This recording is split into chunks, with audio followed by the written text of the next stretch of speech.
তখনই ওদের ওই পুরনো ফ্রেন্ড চ্যানকে বলে ইউনিভার্সিটিতে একজন বাস্কেটবল প্লেয়ার আছে যে নাকি সুজির পিছনে ঘুরে বেড়াচ্ছে।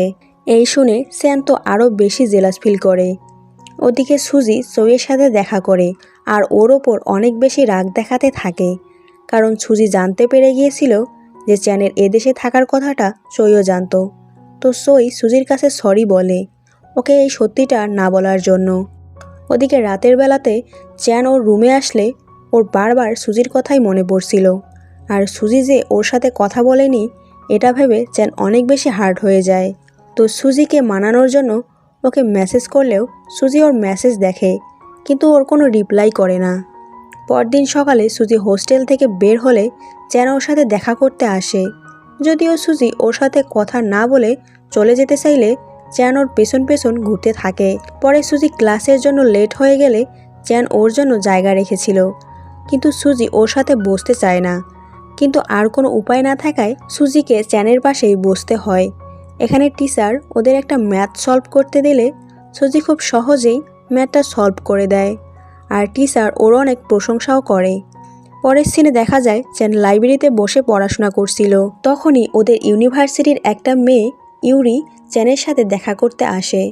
আসলে ওই মেয়েটা চ্যানকে পছন্দ করত, তাই চ্যানকে ইমপ্রেস করার জন্য ওখানে এসেছে।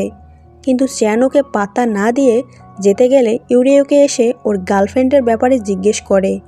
তো তখনই চ্যান দেখে সুজি দূরে দাঁড়িয়ে আছে।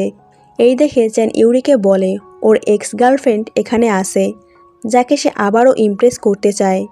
আসলে সে এই কথাগুলো সুজিকেই শোনাচ্ছিল, কিন্তু সুজি ওকে পাত্তা না দিয়ে চলে গেলে চ্যান বুঝতে পারে ওর কোনো প্ল্যানেই কাজ করবে না। পরে চ্যান আবারও সুজির সাথে কথা বলতেই যাচ্ছিল, তখনই ওর বন্ধু ওকে বলে তুমি এভাবে কখনোই সুজিকে ইমপ্রেস করতে পারবে না। তারপর সে সুজিকে ইমপ্রেস করানোর জন্য কিছু আইডিয়া দেয়। পরে সুজি ক্যান্টিনে ছিল, তখনই চ্যান ওখানে আসে। তো এবার ওর বন্ধুর কথা মতো সুজির সাথে কথা বলতে আসলে ওদের দুজনের মধ্যে তো আবারও আর্গুমেন্ট শুরু হয়। তো ওদের এই খুনসুটি ভরা আর্গুমেন্ট দেখে সুজির বান্ধবীরা তো হাসতে থাকে।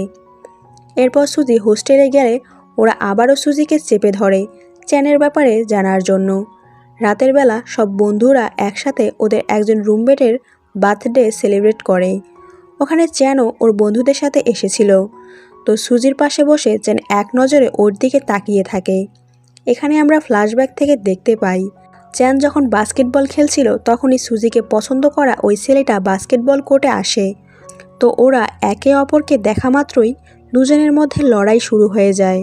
তো ওখানে ছেলেটা চ্যানকে বলেছিল যে তুমি সুজির পাস্ট আর আমি প্রেজেন্ট, কিন্তু চ্যান বলে দেয় এটা কখনোই সম্ভব না। রাতের বেলা ওদের পার্টি শেষ হয়ে গেলে ওরা সবাই মিলেমিশে একসাথে হোস্টেলে ফিরছিল। তখনই বৃষ্টি নেমে গেলে সুজি তাড়াতাড়ি যেতে নিলে চ্যান ওর হাত ধরে ওকে একটা বিল্ডিংয়ের নিচে চলে আসে। এখানে সুজির কাছে এসে ওকে বলে আমি তোমাকে পছন্দ করি, আমি তোমাকে কারোর হতে দেব না। এটা বলে ও সুজিকে কিস করে।